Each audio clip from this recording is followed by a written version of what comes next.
We have another episode, 18, in fact. This is a double feature, and we didn't even tell Alan this before we hopped on. We again have Alan Fuehring here from the Bridgeport Sound Tigers. He's part one, made his NHL debut with the New York Islanders just a few days ago. Part two is Rob Lippolis, who made his NHL debut with the New Jersey Devils, voice of the Binghamton Devils. So it's a special double feature. Alan, great to have you on. We appreciate it, and good to see your smiling face over Zoom here on this beautiful Wednesday.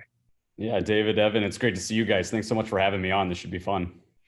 Man, what a couple of weeks you've had, right? And I'm just going back probably to the beginning of the season, not really knowing because, the AHL is such a shortened year this year. Bridgeport's only playing, two other teams throughout the season. So what a nice change of pace to not only see a new team, but get to see a new league. What was it like just to get just the call or the text, whatever it was, that you were going to now call a game in the NHL? Yeah, going into this season, I figured I'd only have 24 games to call and only 12 of them at home, 12 on the road, and just to see two other teams, as you mentioned. And now all of a sudden, I get 26 games total and probably the two best games of my life as far as, just the thrill of going into a game against the Philadelphia Flyers and then one against the New York Rangers about a week later. I knew it was going to be special going into it. I had no idea it was going to be that overwhelming as far as, the support I received. Looking back, that it just blew me away. Not only the game itself, the two games that both went into overtime, but the amount of people that reached out afterwards. It was very humbling, and I'll never forget it. Hopefully those aren't my last two ever NHL games, but to get a taste of it and now to say, I've got two of them in my pocket and nobody can ever take those away from me. It's such a good feeling. Who reached out to you? How was, how did it come about? What were you doing when you got the call or the text? I want to know exactly time, place, what were you doing, and your reaction to it. Yeah. So I actually got a call on April the 1st. So April Fool's Day. And my first thought is, what kind of joke is this? That's over the line, right? You can't kid me about that, but no, it was serious. And, I wish it was on, better terms as far as me getting that first shot. Chris King, the Islanders radio play-by-play voice, went into NHL COVID protocols. And so I got a call about 10 minutes before warmups, before the Islanders faced the Washington Capitals to start a 6-game homestand. And, my house is in Stratford, Connecticut, about an hour and a half to an hour 45 away from the Coliseum on Long Island. So, 10 minutes before warmups, I had no chance to, get stuff together and get over there. So, I tried to do a little bit of color from my house, a remote location, and it didn't really work. There was too big of a delay. So they said, be ready for Saturday. We're not sure what's going to happen for Saturday yet. It was 2 days away at the time. And I said, all right, I'll clear off everything I had on my calendar for that day. And I started preparing for an Islanders and Philadelphia Flyers game. And at that point, not knowing if I was going to get that game or not, but about 24 hours later, on that Friday, April the 2nd, I found out that it was going to be realistic. And as long as I, passed that pregame COVID check and I was negative, that was going to be my first game. And so I was on pins and needles. I was so excited. I was looking forward to it. And, I was terrified at the same time that, maybe I would pop up on a false positive or something. But no, it all worked out for me. I got that first game, and then they said, be ready for the next Sunday against the New York Rangers. So I got those two games.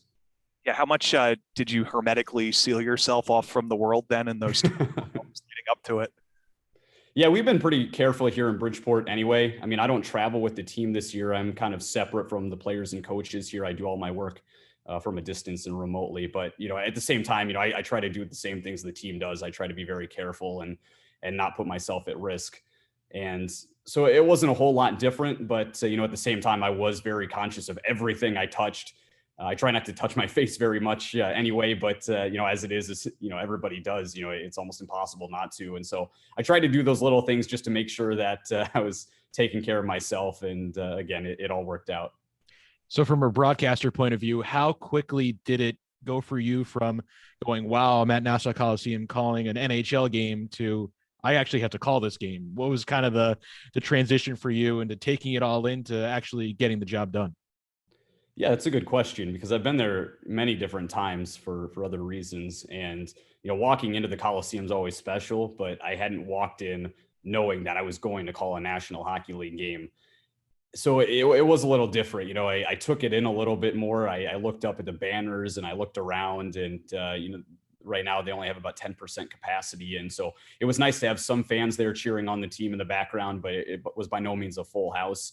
But I tried to take all that in. For the opening faceoff for my first game, I was looking straight at the center ice logo. I was paying attention to what players were on the ice, but at the same time, I knew that was the first time I was going to experience that. So I was trying through my peripherals to take in everything from corner to corner and really just soak it in, because it was a special moment. And I think, from now on, walking back into the Coliseum, it'll just mean a little bit more to me.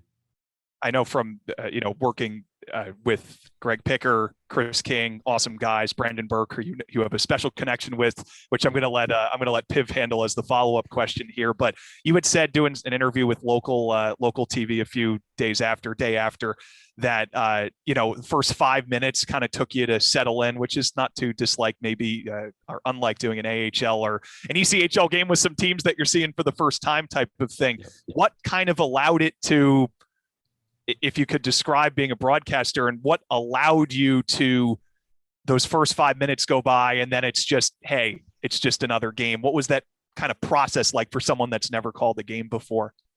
Yeah, I felt really comfortable going into it. I did a lot of pregame prep. I did more so because that was the first time I'd seen the Flyers. I know the Islanders pretty well just from being an affiliate of the team and calling some of those names in the past. But, I felt really good going into it. And I think just, when the puck dropped and everything got going, it just kind of, for a minute there, it felt unnatural. And I guess not because of the game itself. I think for me, it was everything was just a little bit different from what I'm used to, like in my headset. And for 10 years or so now, I've never had a color guy, a true analyst next to me.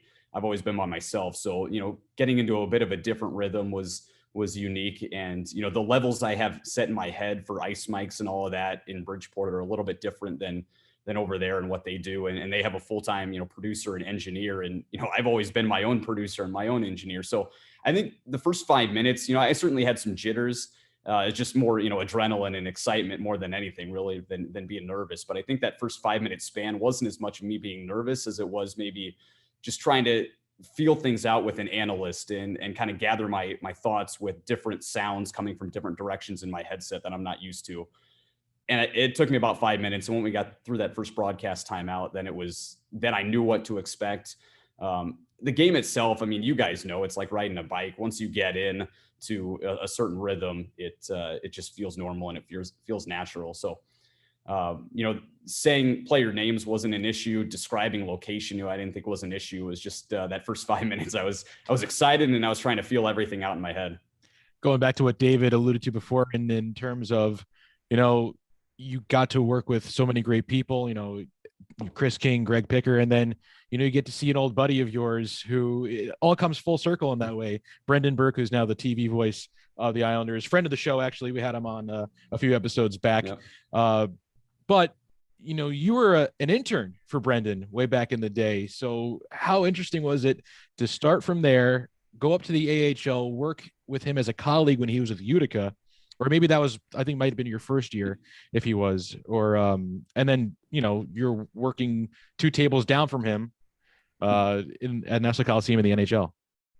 Yeah, I was his intern actually in Peoria, Illinois with a Riverman for 3 years before he went to Utica. And, that was really, I had followed hockey beforehand. I've got some family in the game. And, I grew up going to Peoria Riverman games as a kid, but I wasn't really fully immersed in like the media side of it and the broadcasting side of it until I joined his media team back in 2009, I believe it was. And I really liked it. He was so good to me. He showed me things that I never really knew about and progressively, got more and more involved with. And so I came back year after year. I was there under him for 3 seasons. And I like to say, starting out anyway, maybe now I've produced a little bit more of my own sense of, how I call games and my own voice, if you will. But starting out, I learned everything from him. The cadence, the pace, some, adjectives, just really how he handles not only the broadcast, but everything outside of that too, because as you guys know, in minor league hockey, you're doing everything. So I learned a lot from him. It all started from him. And then throughout my career, I mean, he went to Utica. I went to Greenville, South Carolina in the ECHL. I was actually hired in Bridgeport a week before he got the Islanders job. So, we kind of were in different places, and just to see it all come full circle. I mean, it's one of those things you just can't script and you can't make up. And it's one of those stories you look back on and you say, wow, I can't imagine, how this all played out. Like every little thing along the way just kind of, made it happen to this point. So to call the same game as him as my first game is something I'll always remember. And he actually in Peoria, he let me have a second period of a Riverman Grand Rapids game in the AHL. I think that was back in like 2010 or 2011. And he gave me $1 bill and he signed it and said, "Congrats on your pro debut." And at the time, that was like the most special thing, for me to have professionally. And I actually put it in this, little frame that I bought, Hobby Lobby or something. And I've kept it with me, this $1 bill that says, "Congrats on your pro debut." And that's always just kind of helped me along. And if I'm having a bad day, I look at it and I say, okay, keep focused on the goal and your dream. And then when I showed up on April the 3rd and did my first NHL game, as I'm walking up to the booth, there's a $1 bill laying on the desk. And in Sharpie, it said, "Congrats on your NHL debut. You made it."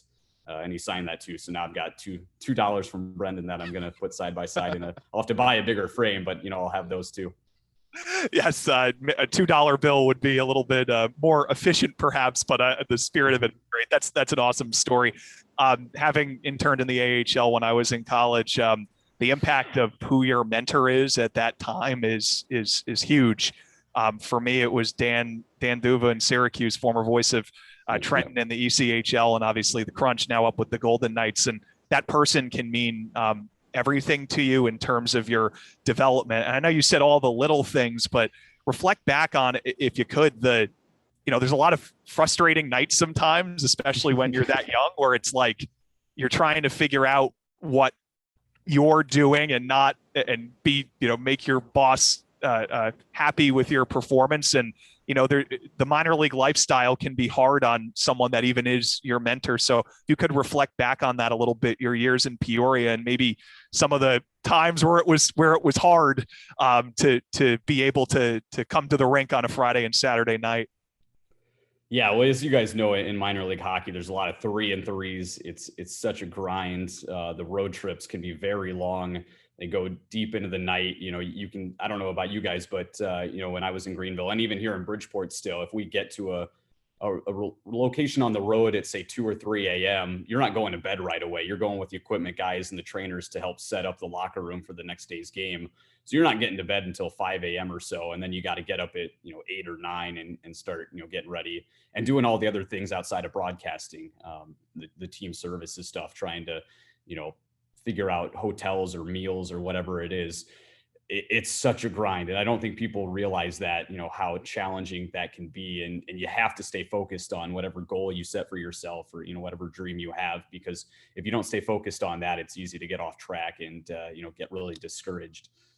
So, I remember those long road trips and we still have them here, in Bridgeport. We still go to, in a normal season anyway, places like Toronto and Laval and Rochester's not that close. So, we still have those road trips. So it is easy to get down. And, I've been fortunate along the way, with the help of Brendan and many other, folks that have, kind of helped steer me in a great direction.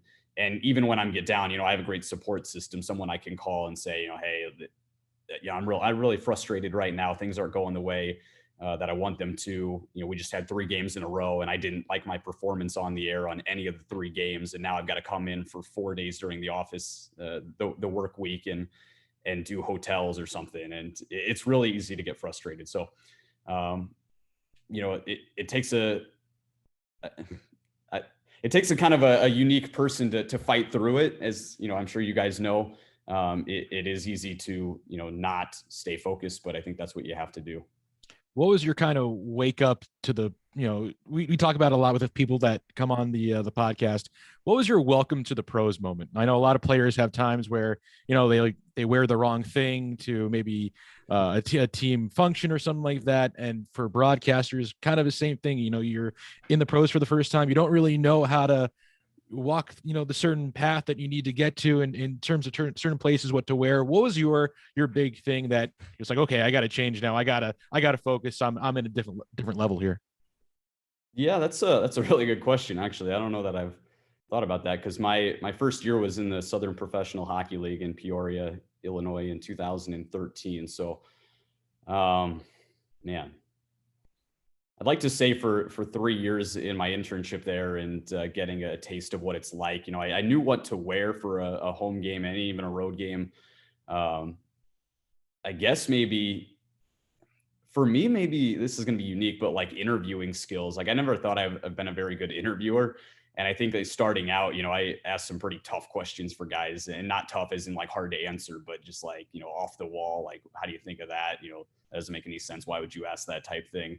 So, I mean, I've had coaches and players over the years kind of, look at me like I have 10 heads because of questions I've asked. But I certainly think I've gotten better at that. But I think my first year back in 2013, I didn't really get a sense of what I should be asking for like pregame interviews and stuff. I think one of the questions, was like, if a player comes back into town who had played for that team the year before, I would ask, I'd ask a whole bunch of follow-ups on that one player. And instead of focusing on the whole team side of it and the preview of the actual game, I would just stick to one guy and say, how do you handle this? What did you like from his game? What all this stuff about a specific guy and not really focusing on the big picture. We had sorry, Doc Emmerich be on the podcast. It was Brendan and Doc. It's hard to just finished a little bit behind them in that regard. But Doc talked about, and it's hard to beat a Doc Emmerich story, so I'll just give the Cliff Notes version. The what was it? The rice being thrown on the ice in Des Moines. There was like a wedding on the ice and everyone threw rice, and there was like a 45-minute delay in between first and second intermission, if I'm remembering it accurately. But Evan and I have had some crazy travel stories and random things happen during road games. Any stick out to you in particular in terms of where things kind of felt all messed up on the road? Well, yeah, this is a home game story, and I wouldn't say this was my welcome to the pros moment because it happened like 3 years into my career, but and Zach Fish, who's with the Hershey Bears, will appreciate this one because he was there working with South Carolina at the time. But my first home game as a Greenville Swamp Rabbit in 2015, you talk about, rice being thrown on the ice and all of that stuff. So we had a carrot toss. I don't know if you guys are familiar with this story or not, but the very first home game in Swamp Rabbits history. So it was after the summer that we rebranded from the Road Warriors to the Swamp Rabbits. The owner of the team at the time wanted to do something special to celebrate the end of the very first home game. And so right before the game, I think he had a couple folks go out to the grocery store with his credit card and buy every bag of actual carrots that the store had. So they went to like a Publix in Greenville, South Carolina, and just brought back just a ton of actual carrots and just the little, what do you call them? The short little baby things. Ones? Yeah. The baby carrots, I guess. Yeah. Yeah, not anything too big, not the long like ones. The snack ones that you get on a dip platter. Yeah. Yeah, the ones you can, just throw right in your mouth, eat it and consume that and move on to the next one. So they bought just a ton of these. I don't know how many there were, hundreds and hundreds of them. And basically they made an announcement over the PA that at the end of the game, at the final horn, they wanted everybody to throw their carrots on the ice and do kind of a carrot toss. So just like Chuck-a-Puck, except with these carrots. So they handed them out at the very start of the game, wanting everybody to hold on to them until the final horn, which we almost made it there. But in the third period, I'm wanting to say South Carolina scored late in the game to take a 3-2 lead or something. Or maybe it was a disallowed goal. Something happened right before the final horn, and everybody in the crowd was a little bit ticked off. And so they started throwing their carrots on the ice before the final horn. There's probably a minute to 2 minutes left in the game. And what happens when these baby carrots hit the ice from long distance? They don't just stay in one piece. They explode and go into like 7 different pieces. So you get thousands of these carrots that, start out as these little, baby carrots, and then they turn into 7 different pieces each. You can do the math. There's quite a bit of debris on the ice. And so not only, is the crowd ticked off because of what just happened, but now we've got just thousands of these little shards of carrots laying on the ice.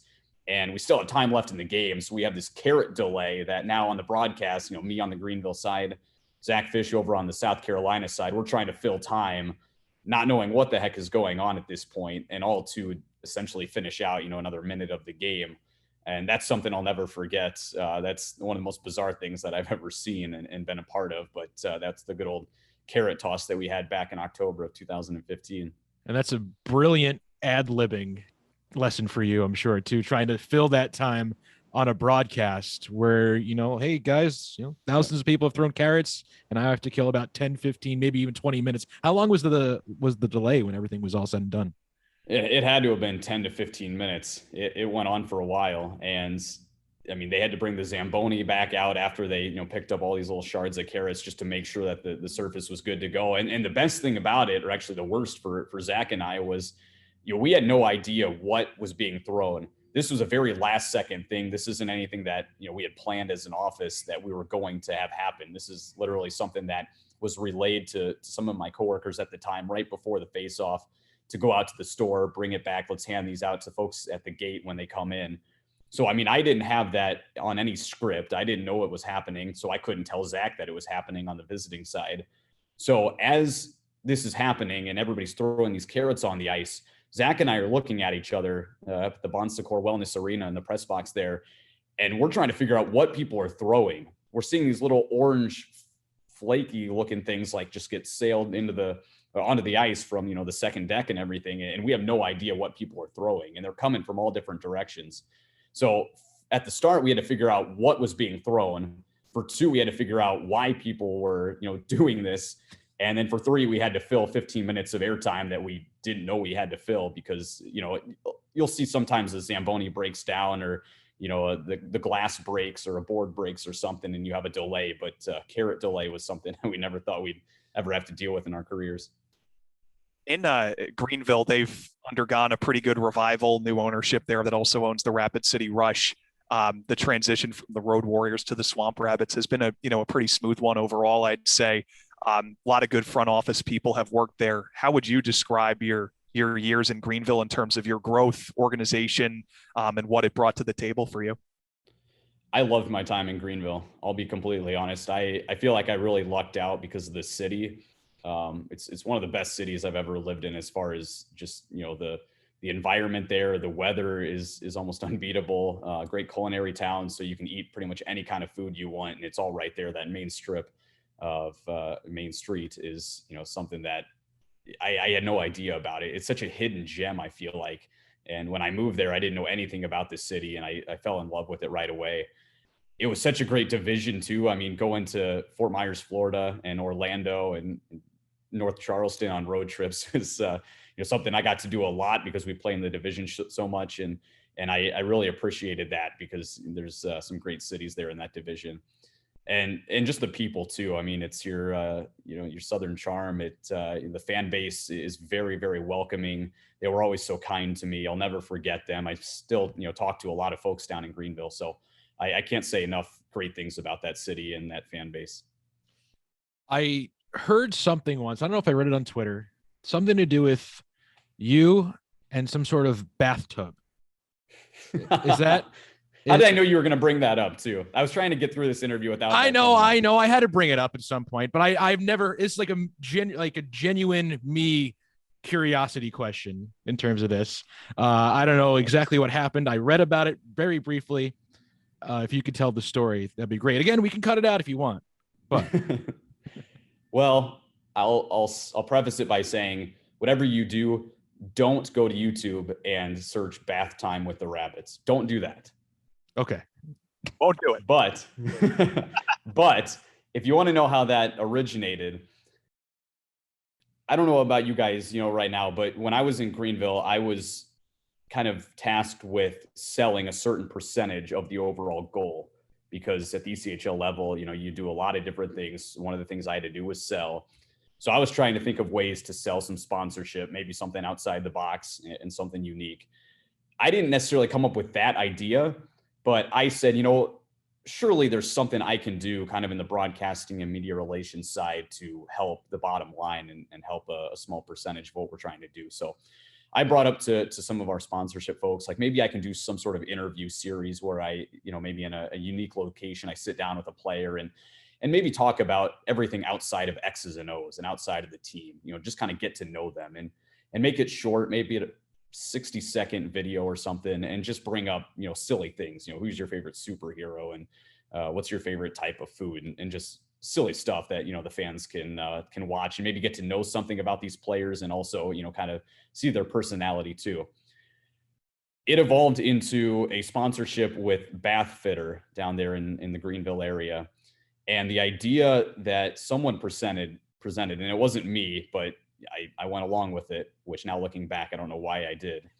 But the idea was to fill a bathtub, and it was actually a cold tub in our locker room, with actual water, put bubble bath in it, mix it up a little bit so the bubbles are just all over the place, throw a couple rubber duckies in there, and then put me in one side of the tub wearing a full suit and tie, and then put a player on the other side of the tub. And it was very intimate. It was very close quarters. Looking back, I have no idea how and why I ever agreed to it. But we ended up having a full series of these Bath Time with the Rabbits interviews that only lasted about a minute each. And it was basically me wearing a full suit and tie that I bought at Goodwill right before the series started, because I knew it was going to be ruined. So I wasn't going to wear one of my own nice ones. And me just, talking to a player across the tub about any and everything that didn't really have to do with X's and O's. I love the 2 minutes for talking that Tony Brown has done in Cleveland, where he skates into the penalty box, and that's great. That's one of the best ones I've heard. I can't think of anything comparable that's come up when I was in Tri-City in the USHL or Reading, other than the fact that we had the local gun shop got them to sponsor the shootout. That was probably the best thing to come out of Kearney when I was out there. That sponsorship, that was just radio though. Wasn't me holding a gun or something talking about whatever, which wouldn't have gone well for anyone. Your time in Greenville, though, also talk about interview series. YouTube is wonderful. Dean Stork has some of the most charismatic post-game interviews that are out there. I'm not sure if, I know obviously right when the Road Warriors tenure changed over to the Swamp Rabbits and everything, I'm not sure what your relationship was, but he was a really special person to see on YouTube 5 or 6 years later. What was your relationship like with him and some of those YouTube videos? What do you think of him about 6 years later? Yeah, Dean, he was my first coach in the ECHL. I was there for 2 years. He was there for my first year. And then we had Brian Gratz after that. And yeah, I mean, that was one of my kind of welcome to the pros moments. And, again, I don't feel like I have been the greatest interviewer over the course of my career, but with him, he was just so intense and so intimidating. And I was just terrified every time I went into an interview, whether it was pregame or postgame. You never knew what you were going to get. And he had some hilarious comments and also some, ones where, he would tell you if it was a bad question or he didn't feel like it was a fair question at the time. And so that was kind of my relationship. We had a great relationship, during the weekdays and really over the course of my first year there in Greenville. I really enjoyed my time with him, but he was very intense on game days, and it showed through the interviews, I felt like. And I'm actually going to give Andy Zilch a lot of credit too for those, because he was there before me in Greenville, and he had a lot more to do with Dean Stork. So he actually kind of, I think, was the one that originated some of those interviews. So you get those done, and then after your time in Greenville, time to move up to the AHL. You go to the Bridgeport Sound Tigers. How did that all come about? Obviously, was it one of those just posted jobs, you applied and got it, or what was the your path to the AHL? Yeah, it was a posted job, and I knew a couple people in the organization already. Our head coach is Brent Thompson. He was an assistant coach with the Peoria Rivermen back when I was still living at home in that area. So I knew him a little bit through that. And basically when the job was posted, I reached out to Brent and I said, hey, we connected a long time ago. I'm not sure if you remember me or not, but I'd really, like a shot at this position. Is there anyone I can send my stuff along to? And so he gave me the name of the PR director with the New York Islanders. So I sent my information to him then. And then he actually said, no, I'm actually not directly responsible for this position. It's actually going to be this other gentleman who handles marketing with the Sound Tigers. And his name at the time was Brian Keegan. So I sent Brian the same stuff. And I said, I'd really appreciate an interview with nothing else. And that was actually right around the time that the league meetings in the ECHL were happening out in Vegas. So I went out to those league meetings, trying to learn a thing or two about, the business side and the broadcasting side of what I was doing in Greenville. And while I was out there in Vegas that summer with those league meetings, I got an email back from Brian, and he set up a time to chat after those meetings were over. And so it all kind of progressed from there.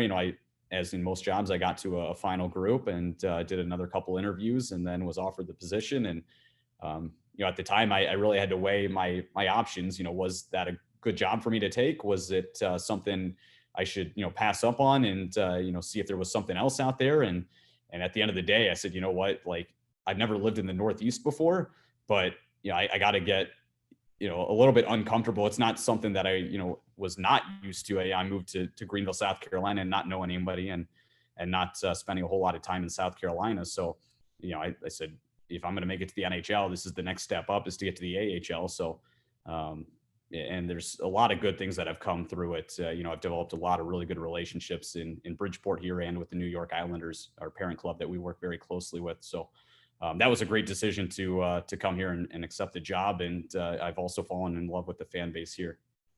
One of my final questions here for you, Alan, because I was going to ask, I actually did not know where you were from originally, but you opened the door because Evan's from Long Island. I grew up in New Jersey, and I had my adjusting to the Midwest survival guide when I moved out to Kearney. People were wonderful. Love the town. Love the state of Nebraska.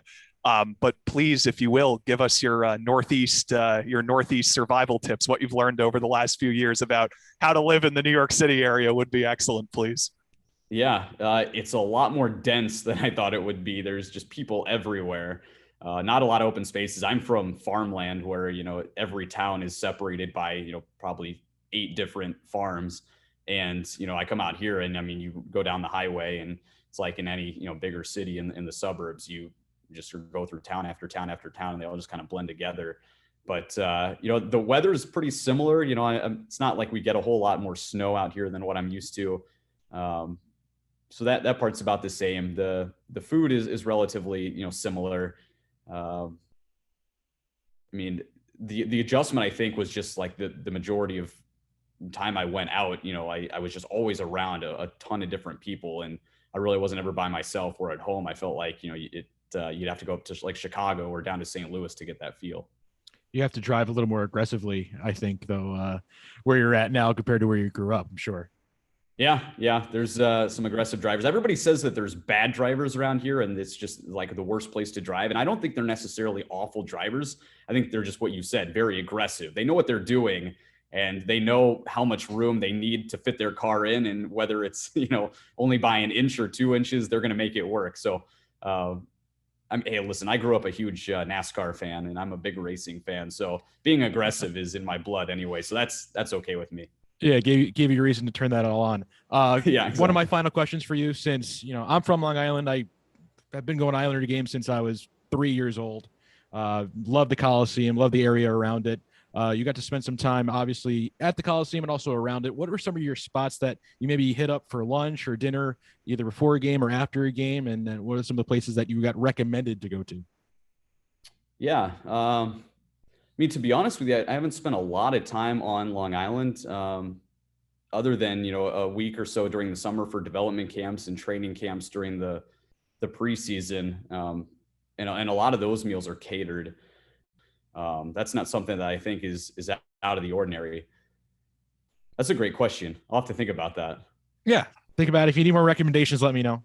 There are a lot of spots. I'm sure there's a lot of guys going to give you some recommendations. And you mentioned before, you talked to the Islanders PR director, Kimber Auerbach, who I know a little bit through, Kimber is one of the best guys I think I've ever been able to know in an industry of media.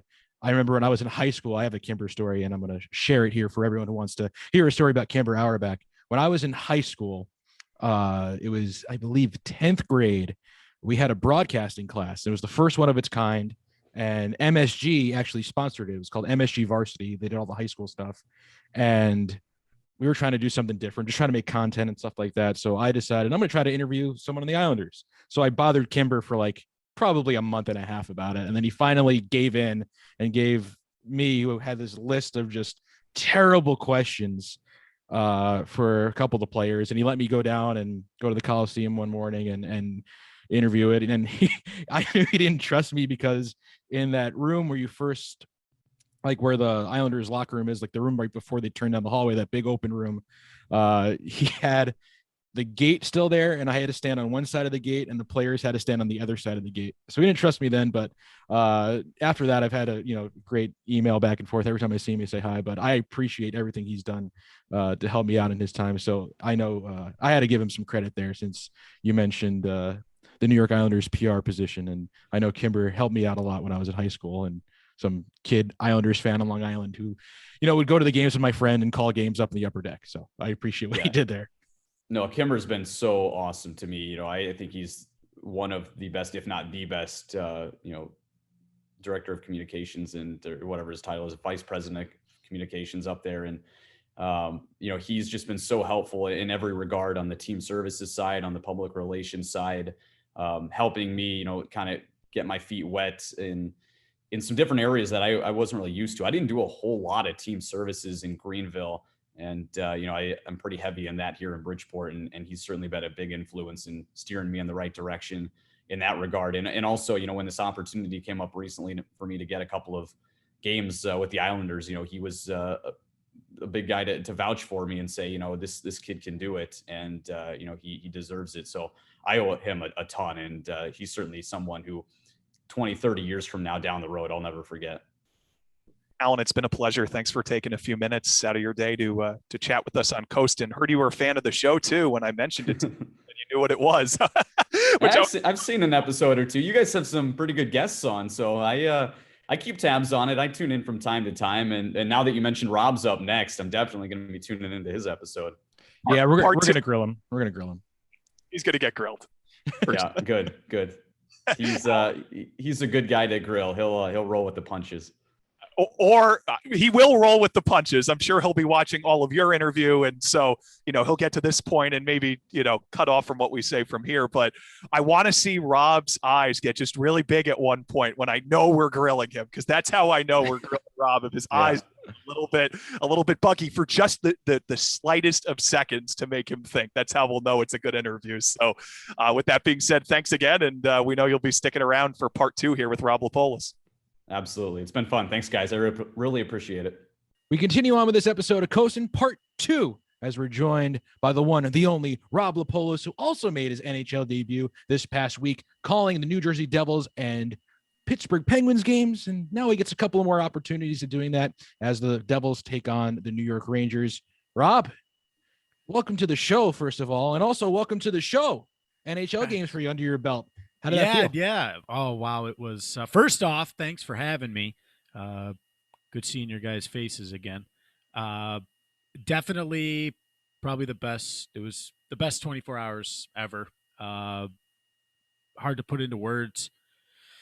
Didn't really sink in, until maybe after the game, just sitting there and looking around, and you're like, wow, that was pretty cool. So it was an unreal experience. When did you get told that you were doing this? We asked Alan that, like the lead up. We need all the deets about how it led up and the days beforehand.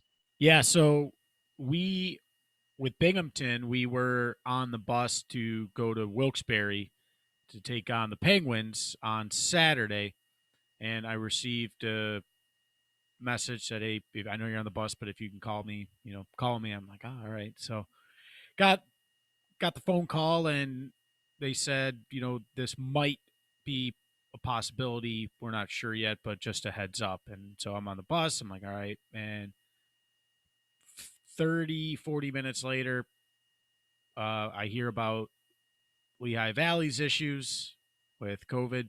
So our game Sunday got postponed. And once that happened, I sent a text back to New Jersey and said, hey, free tomorrow if you need anything. And so I set my stuff up, and we did the game in Wilkes-Barre. It was it was a 7 p.m. game, sorry. And then about halfway through, kind of checked my phone, and it said, you're in for tomorrow. And I was like, oh. So it found out during the game, basically the night before, as I was on the air, that I was doing the game the next day. So we get back at midnight-ish, and I couldn't really sleep, and just did I was doing a lot of prep work, get to build a couple charts for teams. You watch New Jersey, and there's a lot of guys that have come through the AHL that were on New Jersey, so I know them and their skating style, and but it probably didn't get to bed until about 3:30.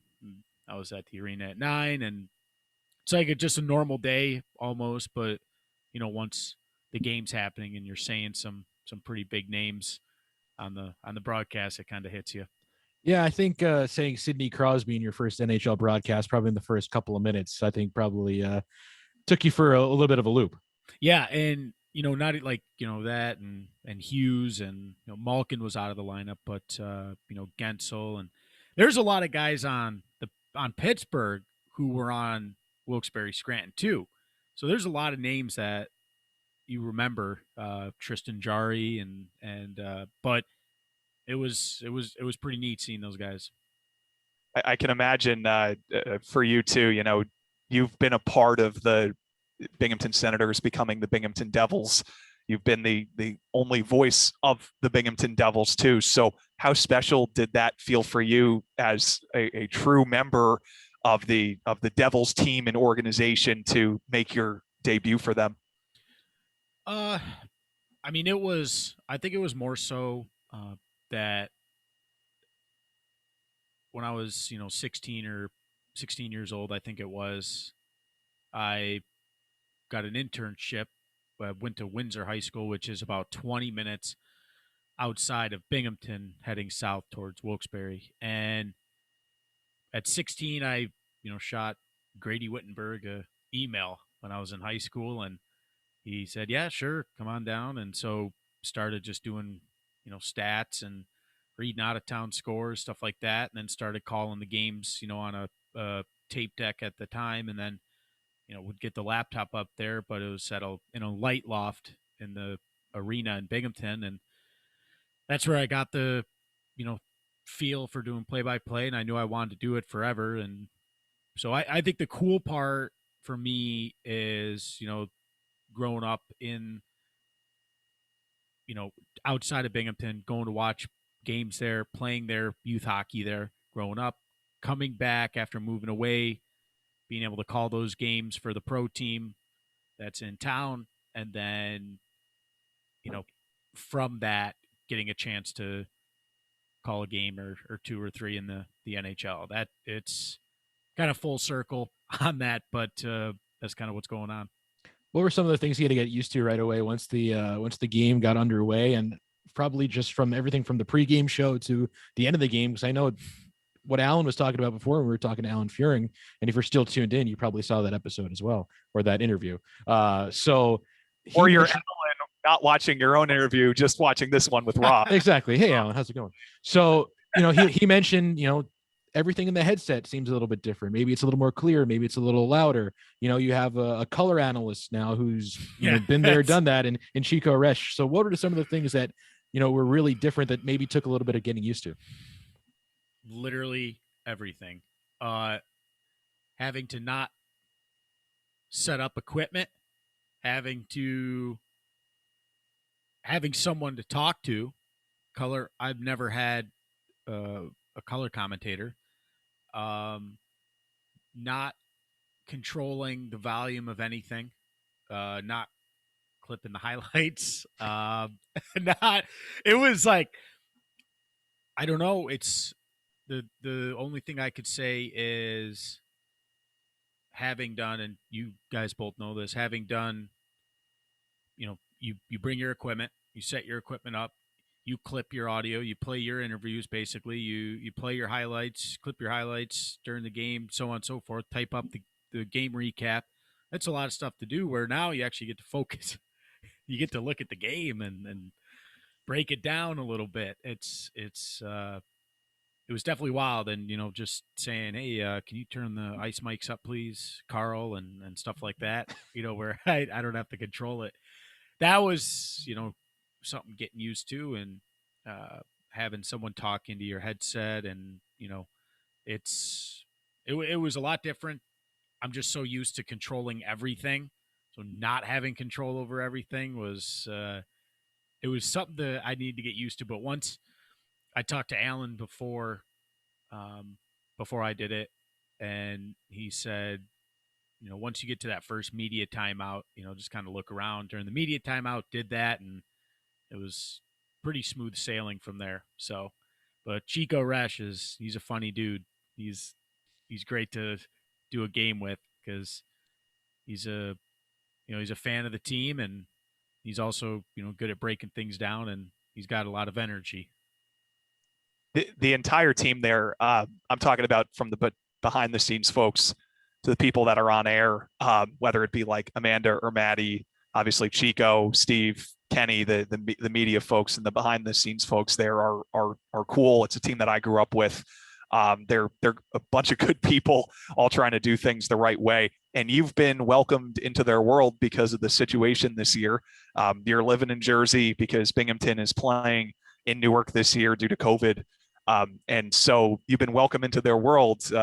How have you been welcomed into their world? What have you appreciated about being welcomed into the world of the New Jersey Devils living there?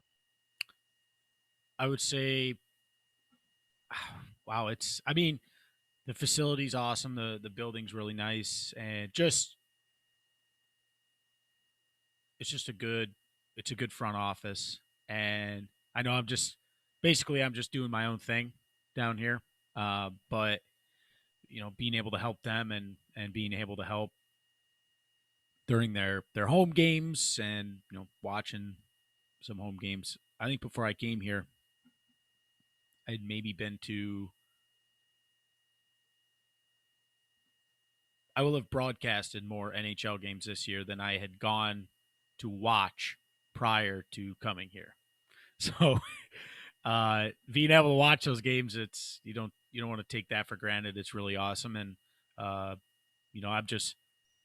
I'm just happy they called. I'm the only person they, brought down from Binghamton, which it's, obviously a lot of teams not playing this year and not going to take anything for granted, and just super blessed to have been called to drive down here. I got the call and I had 4 days to pack to get down here. So in classic guy fashion, I'm just throwing clothes and garbage bags in the back of my truck just to get everything down. So do they get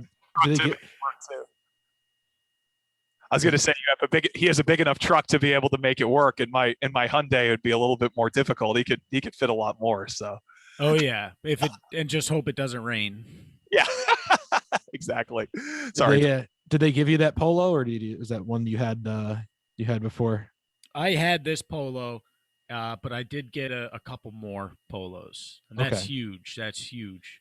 Yeah. I'm going to say, like, did you, because obviously you have to plan for the entire season at that point, and you have 4 days to do it. What were the essentials that you had to bring? What was like the GQ series, like the 10 things Rob Pose cannot live without?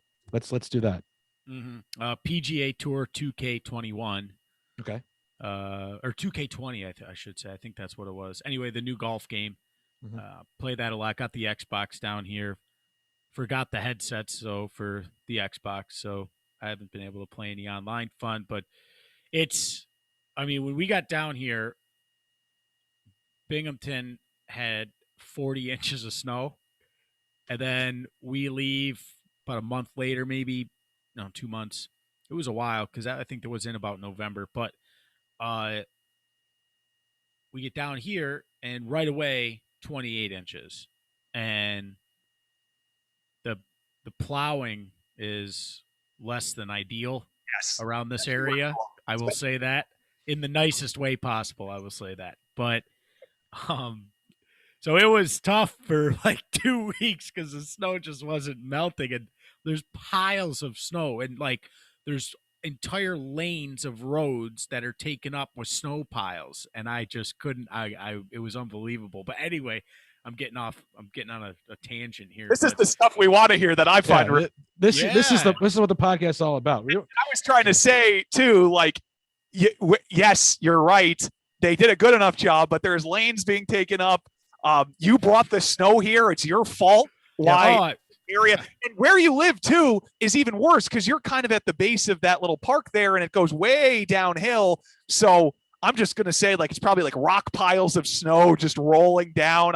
It's entirely your fault, but this is the stuff we want to hear. So please carry on with whatever you want. I get blamed for a lot of stuff, so this is nothing new to me. I was able to secure the only shovel at the hotel to dig out my vehicle.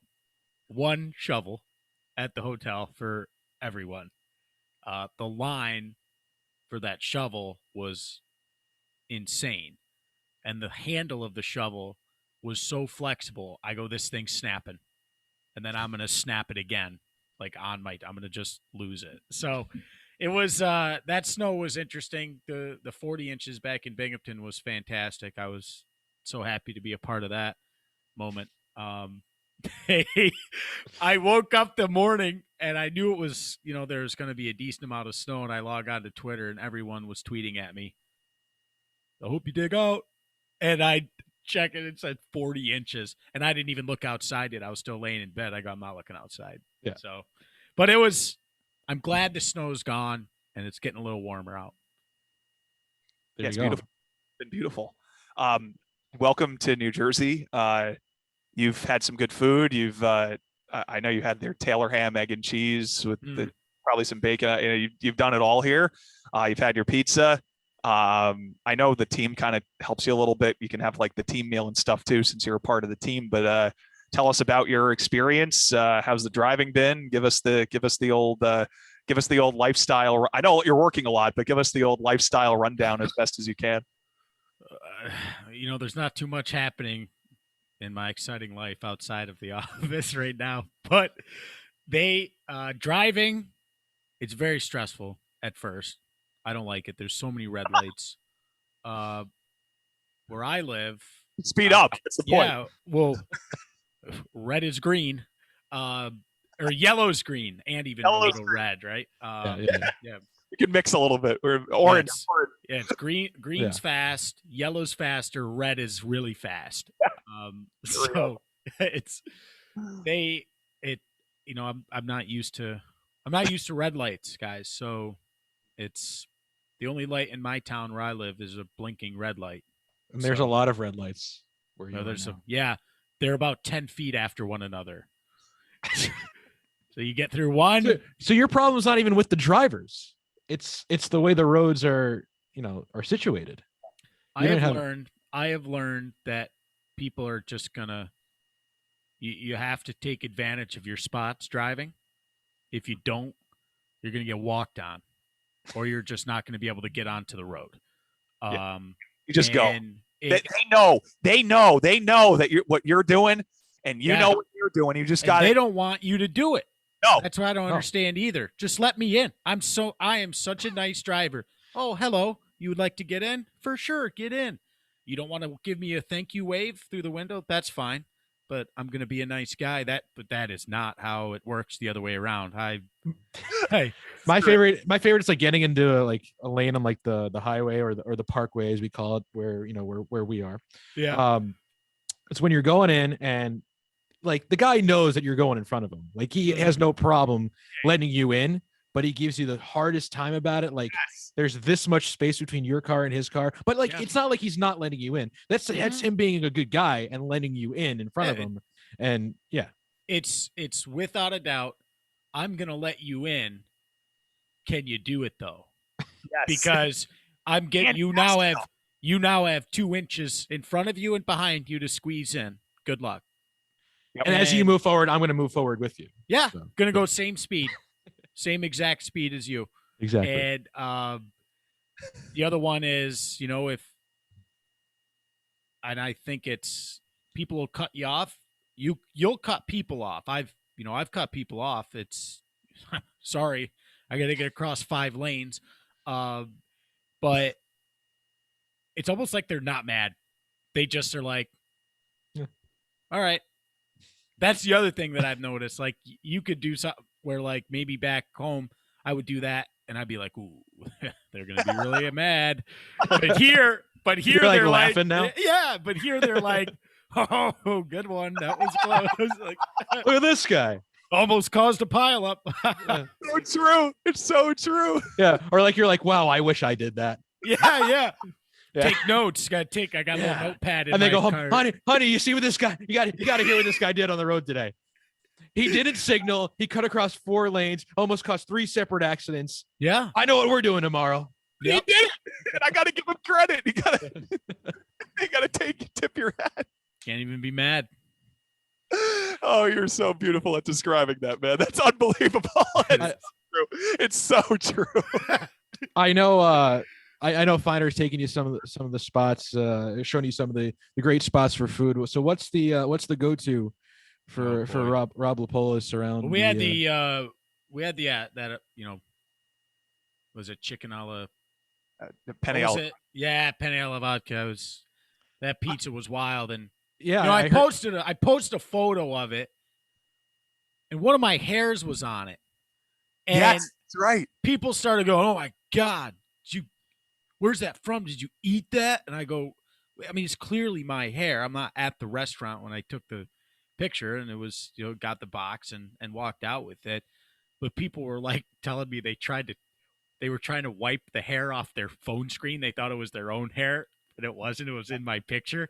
And I go, and people are like disgusted, like, "Oh my!" And how could they do this? But you were stroking your hair. You're right, because you were kind of. Yeah, I took my hat off. There's respect. You don't wear your hat at the table. You got to take your hat off. And so I did that. And you were being a damn gentleman. Yeah, a couple hairs fell out onto the pizza. I still ate the pizza with the hairs on it. I didn't know they were in there, and it tasted just fine. I'm still here. I'm talking to you guys. I eat hair all the time. People were too triggered by that. It was. You should start putting like random pieces of hair on like the rest of the photos you take. Just there, and then people are like, "Damn it, Rob did it again." He did it again. Yeah, that's true. I like it. Yeah. When I zoomed in on the photo of you in the press box, and I don't know if you'd kind of wiped your hair. If there were just like 3 or 4 hairs just kind of like floating down during that photo, like that would be the type of be the Photoshop job we need. To get back a little bit on the rails, Binghamton. You were in Corpus Christi way back when. You were partners with Brian Tosti back on the blue line in college. You were SHL with Omaha. We're going to give you a grab bag here. I would like you to pick one location, and we'll base a question or two off that. Where do you want to? We're a little mystery crate here of some of your past locations. Wow. Let's do Corpus Christi. Okay. I don't know what to ask off of it, but there has to be a reason why. That's the one I didn't want you to pick. Well, you should have said that in the first. You shouldn't even have listed that in the first place. Okay, Omaha. All right, we'll do Omaha. The first game that I ever broadcast in the USHL was a preseason game. I had no idea what I was doing between Tri-City and Omaha. And do you remember that my power thing was just mangled? I think power strip. Yeah. Power strip was just mangled. Like, do you remember lending me your backup power strip that you had and giving me a little bit of advice of the equipment I needed in order to make this darn thing work? I do. I don't know what happened to that wire or how, but something got a hold of it during the off season. Yeah. Was that the first time you opened that box? Or was, because I guess my thought was, I don't know. I've done this before. Yeah, go ahead. Go ahead. My first thought was, prior to doing your first game, I would check and make sure the equipment was okay. Did you not? No, I did, but I think in retrospect, I think I forgot to check that. I don't, because you could run it off battery power. Yeah. And what was it again? It was. I'll show you here because I have the same. It was the lightning sort of pin ender here, and like this part of it leading up was basically just, it was hanging on by a thread. Some of the pins in there weren't quite right. So I plug it back in here and make sure everything's set so we don't go losing the audio because the battery on this one's really bad. But it was just kind of, it looked like something had maybe chewed on it, and I believe I like set it up, but I either didn't plug it in to make sure, like, you set up the equipment, but you run this thing for 4 hours now. Yeah. I think that was my my major faux pas. It was pretty mangled. I think we've all forgotten a piece of equipment or something's broken. I can't tell you how many times I've left my laptop charger at my desk and just gone on the road and can't use my laptop. Or I've bought, or I just buy another one. Yeah. And I've accumulated like 6 laptop chargers and I still end up forgetting them somehow. Yeah. But I have 2. I put one. I have one inside my radio case. Oh, wow, just in that's really very, smart. it is really smart. I got to try that, I think. Yeah. Because you lose you lose a laptop or if you can't use the laptop, you're in big trouble. So, but you're a whiz with audio, and that the calls that you had going back to the USHL, like the way that you use the dynamics processing with Adobe Audition. yeah. I know we don't, and that might be what it sounds like in the arena, but when it comes through a mic, obviously things are going to be changed a little bit. How the heck did you figure out how to make your calls at Ralston Arena in Omaha sound like it was an NHL game with 25,000 people cheering the Chicago Blackhawks on? I just jack up the crowd, Mike. That's the first step. Any sporting event whatsoever, I cannot listen to a sporting event unless I can hear in a loud way what's happening.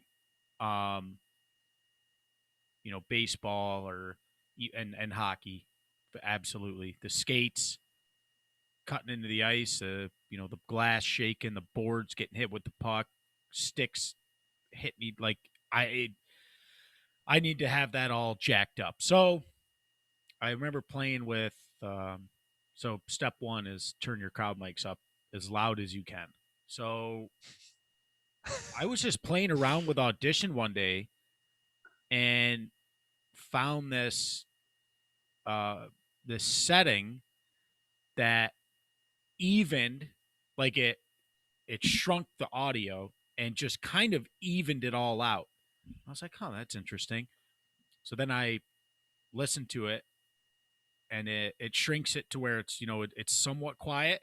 And then I just amplify it by like 5 and it gets pretty loud. And so basically it evens out the audio of everything that's coming in. So if I'm high on one thing and then the crowd is a little bit lower on one, I hit this button, it all kind of compresses and then it makes it sound a little bit more, but it all does. You do need a lot of crowd to start with, or that's not gonna work. So true to form on my Audition, I think it's named the same way on yours. I have it as Rob Goal Call 1, Rob Goal Call 2 on Audition because there's I believe a second, the amplification and a few other things. Yeah. I have it saved as not like goal call, like Rob Goal Call 1, Rob Goal Call 2. Yeah. Or favorites are named on my laptop. Yeah, I have it's Devils 1, Devils 2, Devils 3, Devils 4, and Devils 4 is the save as, so the save as screen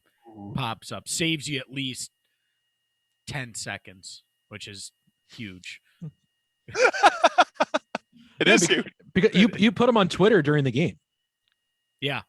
Yeah, which is on SoundCloud and then on SoundCloud and then get the old get a Bitly link and I try to do that with, I don't even know why, because the Devils team posts the goals, but I just do it from mine. I don't know. I can never find a way to be able to do intermissions because I play some interviews for the most part, but it's usually off the laptop that the game's coming through. Yeah. So it's tough to cut the highlights and post them. So I just kind of mark them, and then if I have a second, I'll stop the recording and then clip them and then put them to a different track so I can play them back later. But yeah, the way you do it, I'm sure, is way easier, and I'm just missing something completely. But I just like a goal will happen, and I'll stop the recording.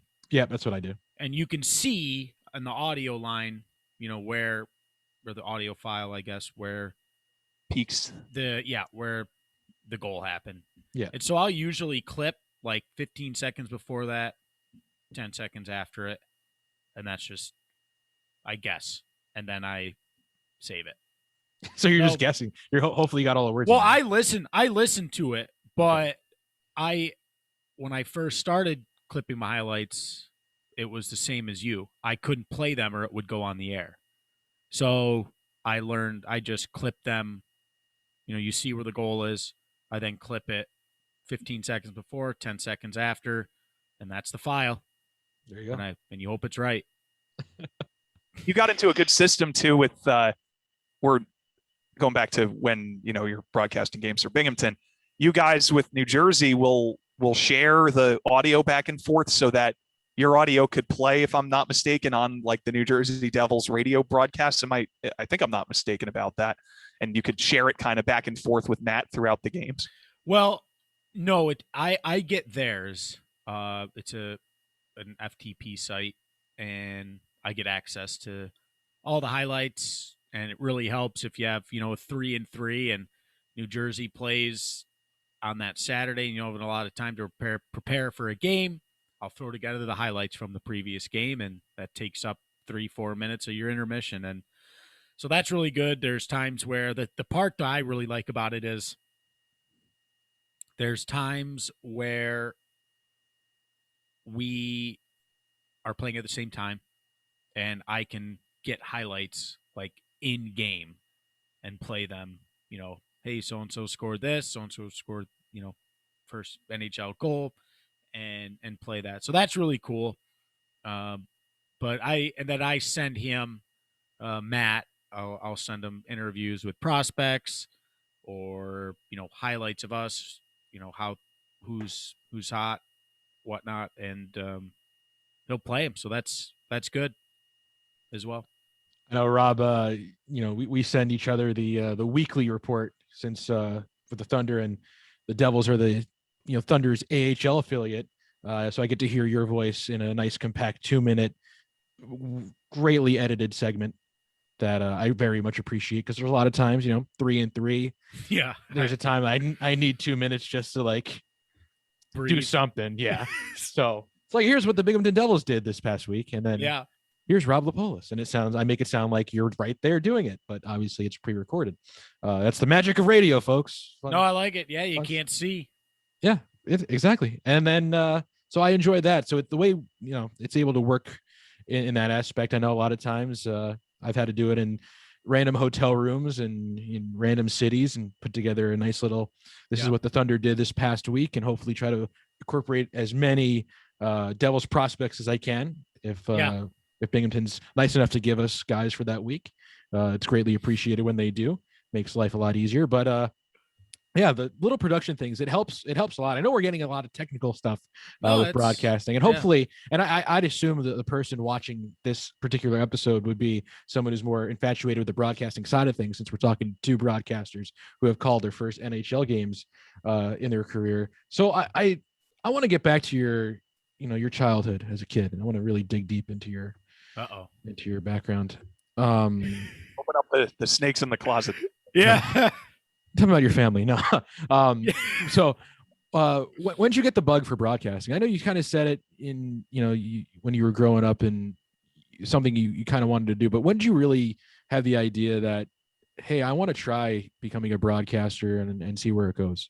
When I realized I wasn't going to play in the NHL, I think my growing up, it was played youth hockey my whole life, played in high school, and then played with Coastin there at Oswego for club hockey. And I loved it, and just would start making like these little, my brother and I would make these little TV segments like news or something, or sports. Here's what's happening around sports, film it, stuff like that. So that's where it really started. And then, broadcasting the games, and I started off broadcasting, hockey, was doing softball, baseball, a little bit of lacrosse, and some football for an internet site, like right around 08, 09, and then kept doing that for a bit. Went to college. So then after that, it was time to start looking for a job. But it was right around, like I said, the internship, I got it when I was 16. I was a junior in high school. So I probably was like 06. And it didn't really, I couldn't even tell you what the pinpoint time was, but that the internship was the big thing.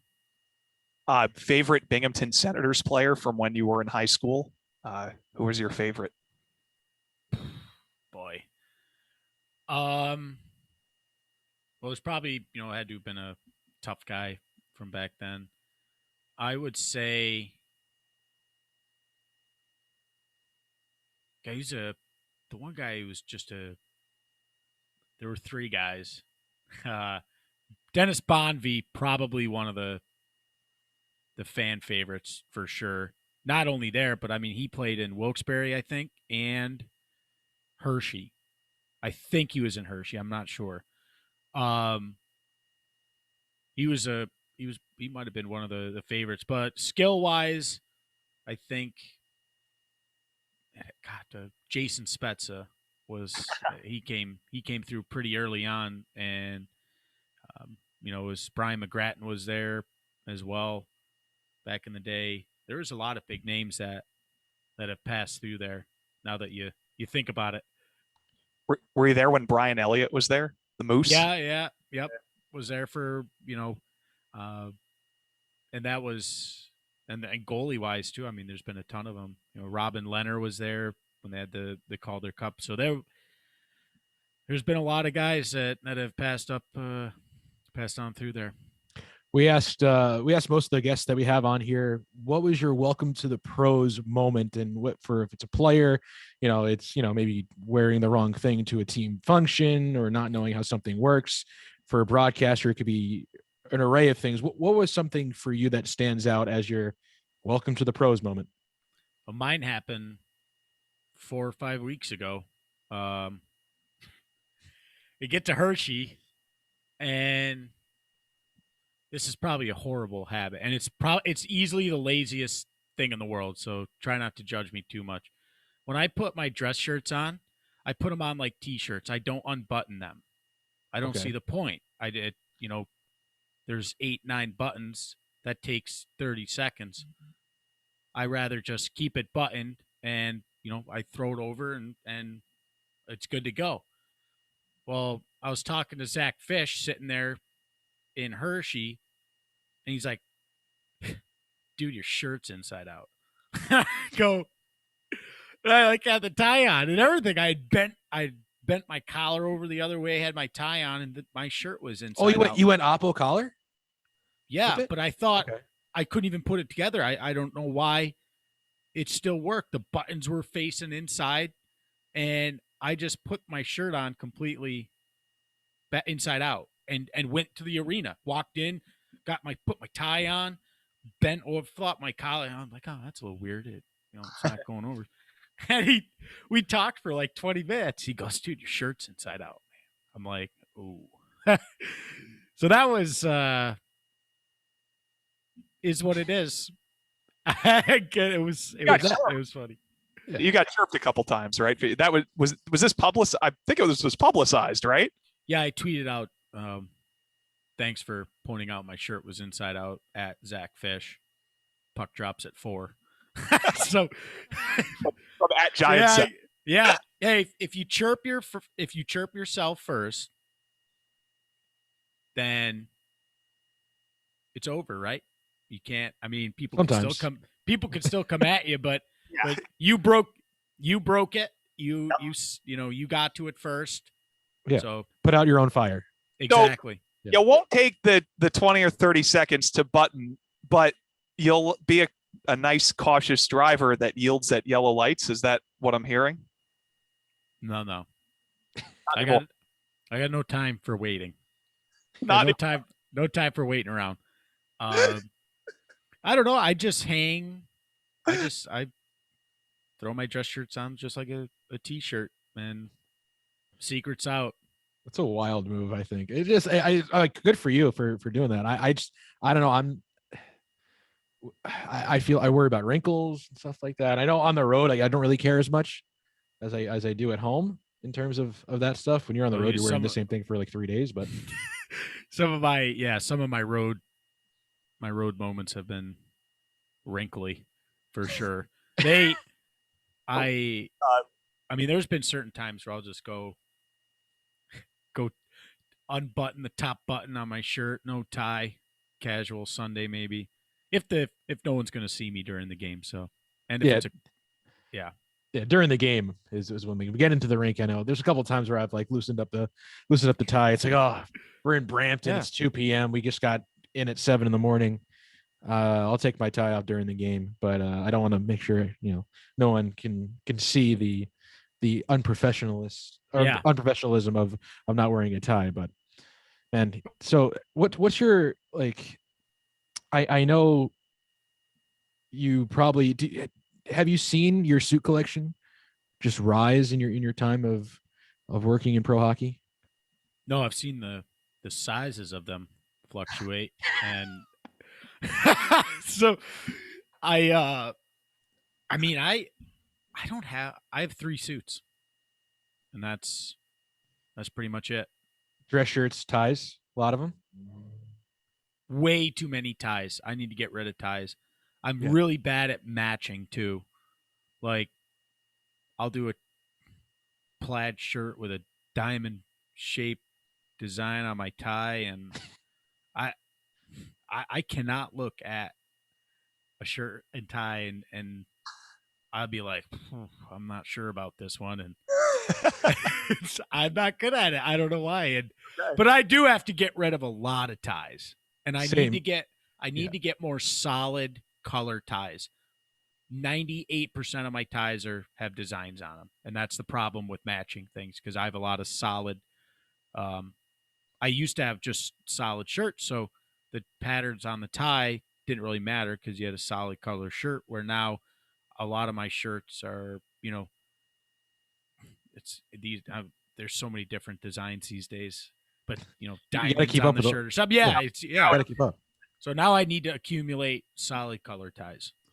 I'm a big white dress shirt guy. I have 4 or 5 of the same white dress shirts.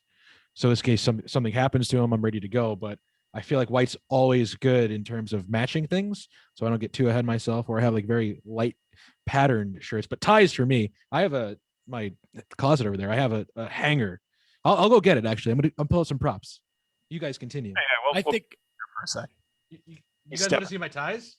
Yeah, bring some ties over for sure. I'll bring the hanger.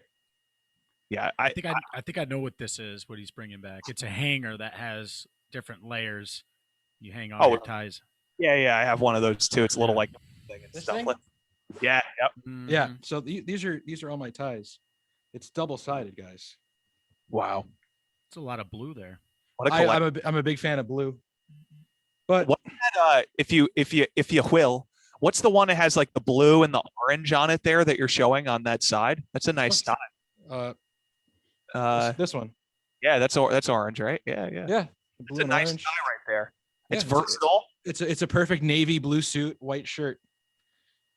See, he already has it in his mind. That's how far. Yeah. He just doesn't buy a tie. He's plotted out. Yeah.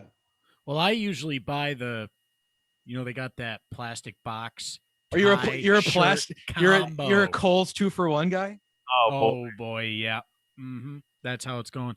I've also never felt this old before because I've never talked about ties like this with. I love talking about dress clothes. I can go in. I could be at a suit store like all day. I don't know why. What do they say? What do they say in what is it, Anchorman? They're like, "Oh, we're having a terrible day. The only thing that will make us let's go suit shopping."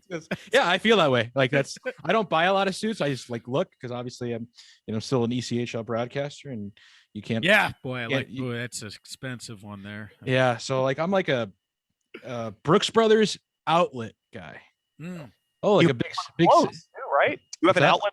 Do you have an outlet right there on the way up to Lake George? Yeah, Lake George outlets have a Brooks Brothers outlet. So sometimes they have really good specials, like 3 suits for a set amount, and I'm like, suit time. But then I have to get them tailored, but it makes them look better. And then I'm not at the custom suit time yet. No, I know, not that's yet. AHL life. We've heard. Yeah, that's 3-letter league life. Yeah. Once you start getting there and having your own office. I think I think my most expensive suit is $100, and I think that's really good. My cheapest one is it's cheap. All right. that's fine. Okay. Probably pulled it off of some guy. Yeah, $0. Yeah. my suit now. Finger discount. Yeah. 5-finger discount. Exactly. So Rob, as we wrap up with you here, I know we've taken a lot of your day and you're a busy guy. You have a lot of games to call in the next few days in various leagues. You're wanted in every sort of facet of professional hockey right now. As you get ready to call an NHL game, then an AHL game, what are you most excited about in terms of just looking ahead and just looking and being able to be like, okay, I'm in a position right now where not only am I calling hockey games, I'm working and during this, pandemic as we start to see the light at the end of the tunnel, but you're calling the elite of elite league in terms of the NHL and the AHL games. How fortunate do you feel right now just be able to do what you're doing and have some fun while you're doing it? I mean, it's pretty, indescribable. It's in January, I'm sitting at home. It had been furloughed for 7 months, maybe at that time. And I got a call and they, we found out that the team was coming here and no one knew what was going to happen. I didn't even know either. And, so to get that call and to be able to do games is really good. And it was stressful at the beginning of the season. There were some COVID things and with all sorts of teams and having to, get ready for a game, then have it postponed or have a game, you play the first period of the game and then that game stops. It's, you might get some frustration at that point, but then I always think about, I could be not doing this. And that's, you guys right now in the ECHL and some of the AHL teams as well. It's tough. And I don't know. I don't really have words. I just, I'm extremely thankful and to have been able to have this opportunity and, to then have that blossom into being able to do a handful of games and just, getting to travel to Madison Square Garden to do a game is just, it's tough to describe. I don't even know how I'm going to react, when I get there. I hope I don't freak out or anything, but I'm very grateful for everything. And, I hope you guys get back at it here soon too. Yeah, I know you already bought your train ticket. So the good thing is normally, you just go. Yeah. It's my first NJ Transit experience coming up tomorrow. It'll be a patently average to poor experience, average at best. And the good thing for you don't need to worry about what stop it is because it's the last stop.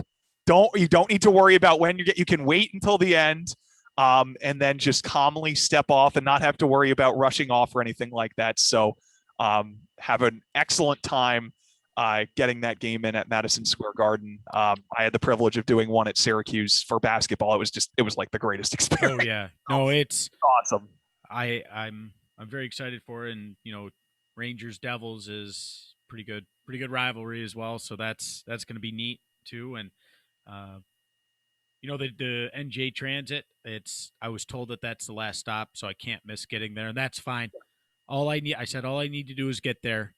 If for some reason I don't get back or I end up in, I don't know, Canada after the game or something because I missed a stop, then is what it is. Still got to do it.